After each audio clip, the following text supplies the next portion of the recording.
Salve navegantes, sejam muito bem-vindos a mais um vídeo do canal e hoje eu falo um pouco sobre as minhas experiências com algumas das minhas últimas leituras. Bora lá!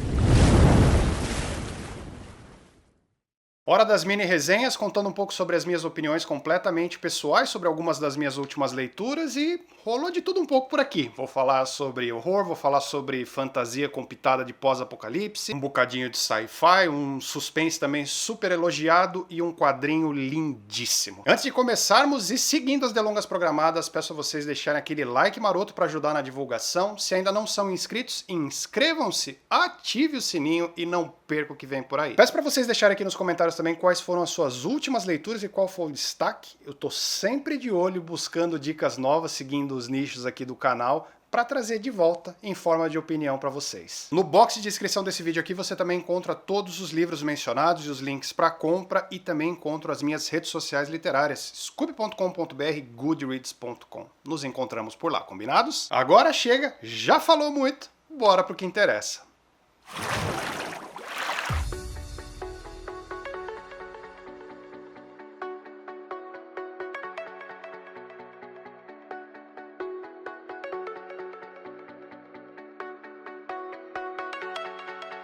Começo então falando um pouco sobre A Profecia, do David Seltzer. Trata-se de um relançamento de uma obra esgotada da década de 80, foi trazida aí pra gente de volta pela editora Pipoca e Nanquim, e A Profecia faz parte de uma tríade, conhecida como tríade profana do horror contemporâneo, com duas obras aclamadíssimas, a primeira delas O Bebê de Rosemary, do Ira Levin, e também O Exorcista, do William Peter Blatty. E essa obra toma como base as previsões bíblicas do Apocalipse de São João, sobre a vinda do anticristo, do filho do demônio nosso planeta, sua ascensão ao poder e quais seriam as consequências dessa ascensão aqui. Pulando para as minhas opiniões completamente pessoais e sem dar mais detalhes do que isso, até porque é um livro super curto e qualquer detalhe adicional poderia estragar a experiência, eu gostei bastante dessa leitura, mas eu tenho algumas ressalvas e é muito engraçado, porque eu gosto e desgosto dele pelos mesmos motivos. Eu acho A Profecia um livro super rápido, muito fluido, e é um livro que não se prende muito em detalhes. Como ele foi idealizado para ser um roteiro de cinema, é tudo muito rápido. Então o autor não se aprofunda em descrições, ele não se aprofunda em background, em desenvolvimento das personagens. E essa falta de aprofundamento na ambientação é o que me deixa aquele gosto de quero mais e de que poderia ser uma coisa muito melhor. Naquela pegada de sempre que eu costumo dizer aqui, pessoas comuns em situações extraordinárias,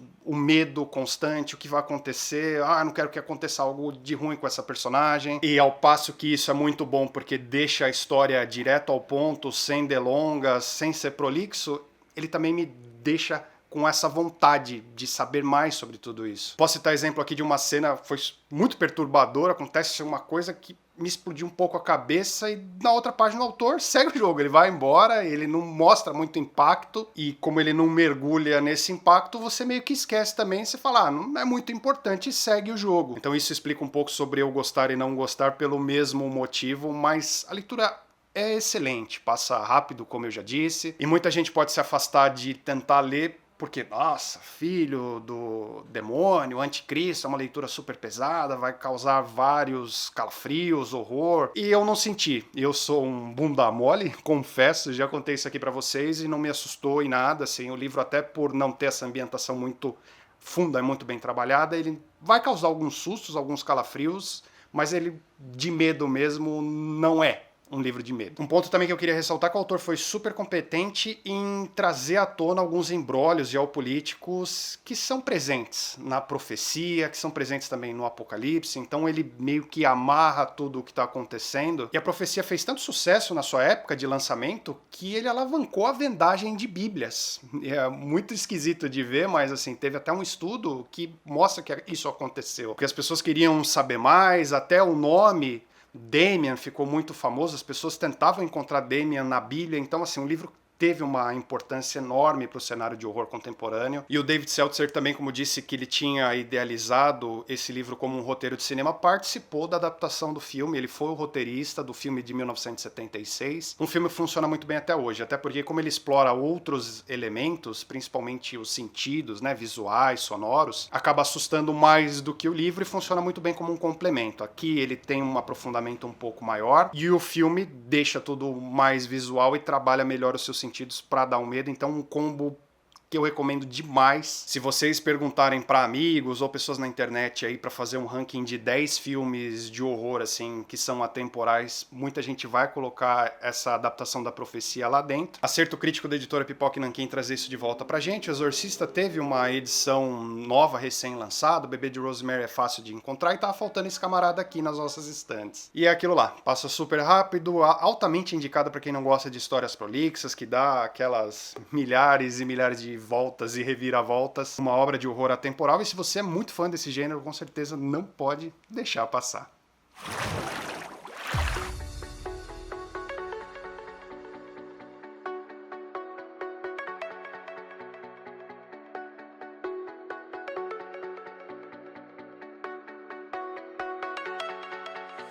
Olha só quem tá aqui. Vou falar um pouco sobre A Volta ao Mundo em 80 Dias, do Jules Verne. Clássico da literatura de aventura, um livro escrito há mais de 140 anos, uma obra muito famosa, reconhecidíssima. A gente acompanha a história do Phileas Fogg. Phileas Fogg, ele frequenta um clube de gentlemen e numa discussão lá, numa brincadeira, numa aposta, acaba virando uma coisa super séria. Faz essa aposta valendo uma alta quantia de dinheiro que ele conseguiria dar a volta ao mundo em 80 dias. Considerando os meios de transporte daquela época, era um baita de um feito, né? Quando a gente pensa nesse livro e traz ele para os dias atuais, Volta ao Mundo em 80 dias, hoje a gente conseguiria em, sei lá, 2 dias. Ele põe tudo isso na ponta do lápis, entre navios, trens, tem que chegar num horário tal para pegar o próximo navio, próxima embarcação, e vai embora, parte com uma aventura. Gostei muito dessa leitura aqui, galera. Tem algumas ressalvas que eu vou comentar aqui com vocês, mas ele me trouxe um sabor nostálgico. Eu li alguns livros do Jules Verne quando criança, não lembro muito de alguns detalhes, mas me deu esse sentimento de nostalgia, como se eu estivesse reencontrando um velho amigo, sabe? E eu gosto como o autor, ele não faz disso uma viagem sem nada, sabe? Apenas uma pessoa dando a volta ao mundo. Ele coloca algumas situações desastrosas e coloca algumas saídas bem inventivas para sair de cada problema. E o Phileas Fogg, nosso protagonista, ele já contava com alguns percalços, porque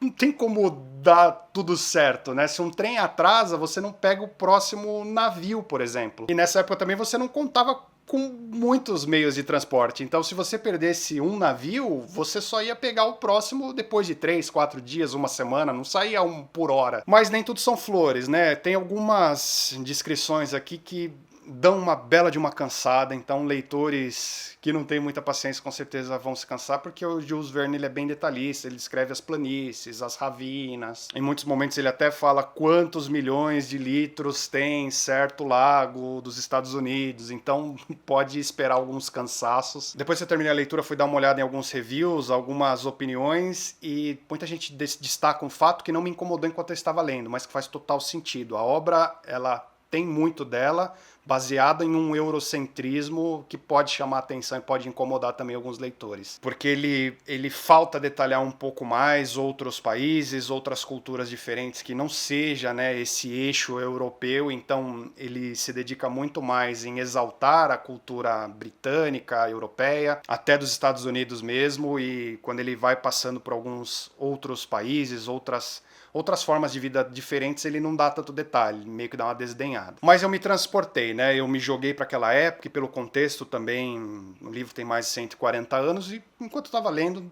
eu não me incomodou, mas chamou a atenção bastante de algumas pessoas. Eu concordo que ele tem essa questão dentro da obra. Gostei também como o autor ele fez uma manobra para melhorar, assim, dar uma carga de tensão, uma carga um pouco mais dramática, que não é só uma viagem. Acontece um negócio aqui que vocês vão ver logo no começo que dá uma chacoalhada, tem um quê de suspense aqui, de perseguição atrás, então funcionou também super bem. Em suma, uma obra centenária, uma obra divertida, tem boas cenas de ação, tem algumas cenas de tensão também, tem alguns diálogos bem legais, fruto de uma mente inventiva, que era o Jules Verne, estava à frente do seu tempo, ele escrevia aventuras com um misto de ficção científica, pode cansar alguns leitores, como eu já disse, ele é bem descritivo, essa obra é bem curta, né, então muitas das suas passagens são essas descrições bem delongadas, mas merece os créditos que tem. Passa rápido, essa edição aqui da Zahar também ajudou demais. Tem várias notas de rodapé para contextualizar bem o cenário, mas também tomem cuidado com essas notas de rodapé, porque São muitas, são mais de 150, se eu não estou enganado, e elas dão uma quebrada no ritmo. Se toda hora que você vê uma palavra, ou um lugar, ou um evento, você parar pra lá consultar, quebra o ritmo. Depois você não lembra onde você parou, você até mistura as coisas na cabeça, então eu não sei se é melhor ler tudo e depois ler as notas, se ler as notas antes. Eu fui lendo, fui misturando, às vezes eu nem li a nota e ia embora, mas tá aí. Dono de múltiplas adaptações multimídias também, teatro, cinema, de várias formas diferentes. Você já ouviu falar, com certeza, e tem bastante chance de agradar.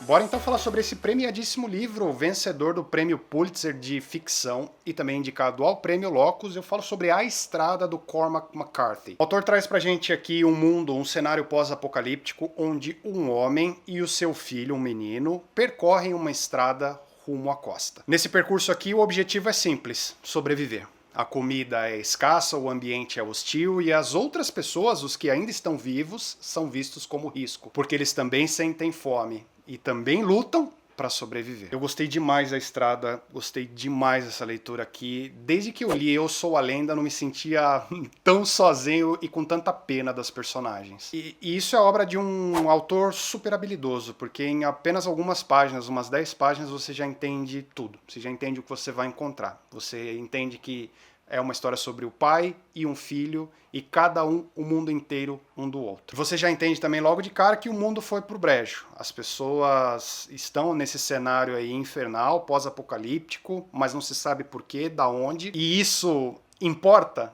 Não. Essa é uma das genialidades de A Estrada. O livro tem em seu cerne montar essa relação entre pai e filho através de alguns diálogos que são bem curtos, mas são muito profundos. E você acaba entendendo qual é o papel de cada um ali. A inocência, a bondade da criança em não enxergar risco em absolutamente nada. Em pessoas que se aproximam de querer fazer uma amizade, de ter algum contato humano, e da visão amarga e vivida do seu pai, onde as pessoas não podem se aproximar, porque a gente não sabe com quem está lidando, as pessoas estão lutando para sobreviver, estão lutando para comer. A criança se sente sozinha e ela quer ter amizade, ela acredita na bondade. Ela pergunta pro seu pai onde estão os bons como eles. E o seu pai, vendo tudo destruído nesse cenário pós-apocalíptico, sabe que não existe mais maldade. E também não existe mais bondade. É cada um lutando para, como eu disse várias vezes, sobreviver mesmo, se manter vivo nesse caos todo. E a forma dos diálogos, ele é muito singular, é uma coisa muito boa mesmo, assim.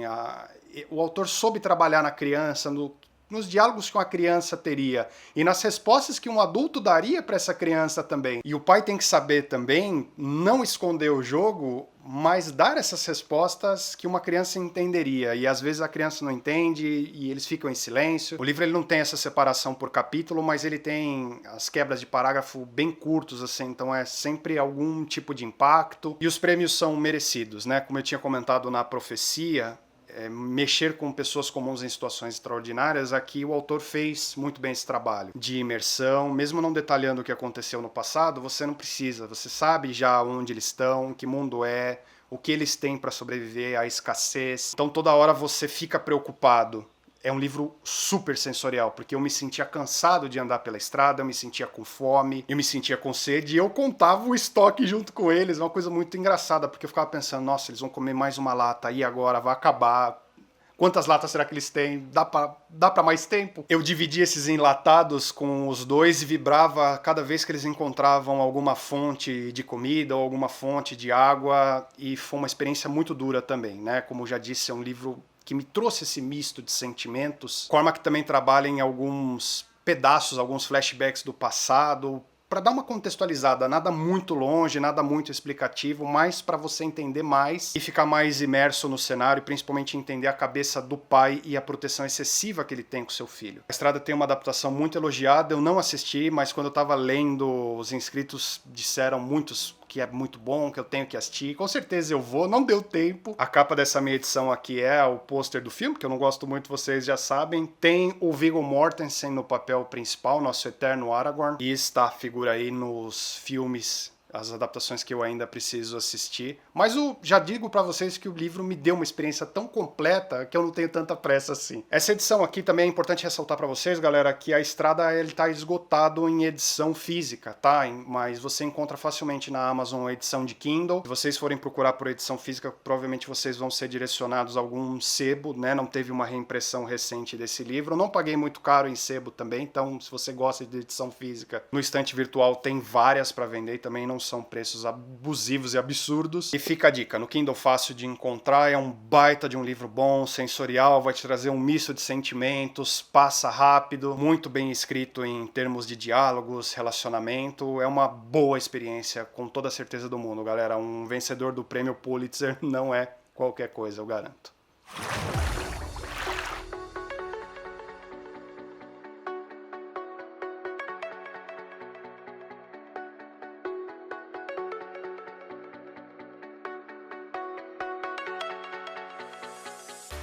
Hora de falar então do pesadíssimo Mal Nosso de Cada Dia, do Donald Ray Pollock. Romance de estreia do autor, Donald Ray Pollock, publicado aqui no Brasil pela Dark Side Books. Aqui a gente acompanha a história de algumas personagens bem peculiares de uma pequena cidade no interior de Ohio, nos Estados Unidos. Eu digo que são personagens peculiares porque a gente tem aqui um xerife corrupto, um casal de serial killers, uma criança que viu coisas absurdas na sua infância e cresceu sendo um homem frio e até cruel em alguns momentos. Olha, galera, vou contar pra vocês que essa foi uma das minhas grandes surpresas do ano. O Mal Nosso de Cada Dia é um livro sórdido, é um livro pesado, é um livro brutal e em alguns momentos ele chega a ser até repugnante. E ele é contraindicado para pessoas que têm o estômago fraco, porque o autor teve um único objetivo aqui. Ele veio para chocar, ele veio para mostrar o pior que existe dentro do ser humano. E como esse mal está presente em múltiplas formas. Isso que é o mais bacana. E eu gosto muito da forma que ele é feito, porque ele tem uns capítulos bem curtos e ele é contado como se ele fosse um conto entrelaçado. Então eu pulo aqui para múltiplos pontos de vista, múltiplas maldades e atrocidades diferentes que formam uma coisa só. Mas como eu disse também sobre ter estômago forte, ele tem vários alertas aí do famoso e chamado gatilhos que vocês vão encontrar. Então ultraviolência, frieza, corrupção, abuso de menores, assassinatos, coisas bem pesadas mesmo, galera, contados de forma bem crua, bem sórdida mesmo, bem suja, tudo muito bem escancarado e pulando nesses pontos de vista. O que algumas pessoas estranham e podem estranhar aqui é o contraponto. É o ponto de... Qual é o ponto? Para falar bem a verdade, porque o autor ele joga tudo isso na sua cara, ele mostra o que tem de pior e meio que... Qual é a moral disso tudo? As pessoas se perguntam. Vi algumas resenhas de pessoas incomodadas justamente nisso. Ah, é só pra chocar? Mas tá, qual é a moral? E assim, não tem moral, galera. É a maldade exposta. É a vida como ela é, em muitas das suas vezes. Existe maldade por aí, existem pessoas cruéis, existem pessoas sádicas, e nem tudo precisa desse contraponto. E o autor também não precisou trabalhar, e ao meu ver não precisaria, e não fez, de qual é a bondade por trás disso tudo. Tem algumas coisas, sim, alguns sentimentos de justiça que ele vai te entregando, mas não é aquela justiça. Vocês vão entender do que eu tô falando depois da leitura. É a justiça que também vem em forma de maldade. E o autor trabalha muito bem esse tema de existe injustiça, existe fanatismo, existe exploração religiosa, e ele não se preocupou em momento algum aqui em criar personagens adoráveis. Na verdade, ele fez muito bem o trabalho de criar personagens detestáveis. Personagens que ao invés de você torcer a favor, você torce contra, você torce pelo pior deles. E é muito engraçado e muito bruto esse misto de sentimentos que ele traz. De você pensar, esse cara é um escroto, não vejo a hora que aconteça o que tem de pior com ele. E ele fez isso muito bem mesmo, galera. O autor também foi super habilidoso na ambientação geohistórica. A história que se passa numa cidade do interior dos Estados Unidos, pós-Segunda Guerra Mundial, as pessoas super fragilizadas pela guerra, já com um sentimento constante de incerteza, de insegurança, de escassez de algumas coisas, o crescimento da violência, de pessoas incertas. E o mais curioso também é que eu li o livro justamente para poder assistir a adaptação da Netflix, que conta com vários nomes famosos aí do cenário hollywoodiano, e acabei não assistindo. Eu perdi a vontade de assistir, eu vi alguns reviews negativos, muitas pessoas falando que o livro livro era bem melhor, mais profundo, e acabei deixando de lado. E é mais aquele fato, como eu comentei no A Estrada, o livro foi tão sensorial pra mim, ele entregou a experiência tão arrebatadora que também não senti vontade de complementar vendo o filme. Não sei se eu perdi muita coisa, conto com vocês pra me dizerem aqui nos comentários. Em suma, é um livro muito bom, galera, um livro que, como eu disse, repugnante em alguns momentos, é bem desconfortável, é a verdade, assim, da maldade jogado na sua cara, sem filtro. Ele traz muito do gore, ele traz muito de ultraviolência, e o papel dele era esse. E se o papel dele era esse, missão cumprida.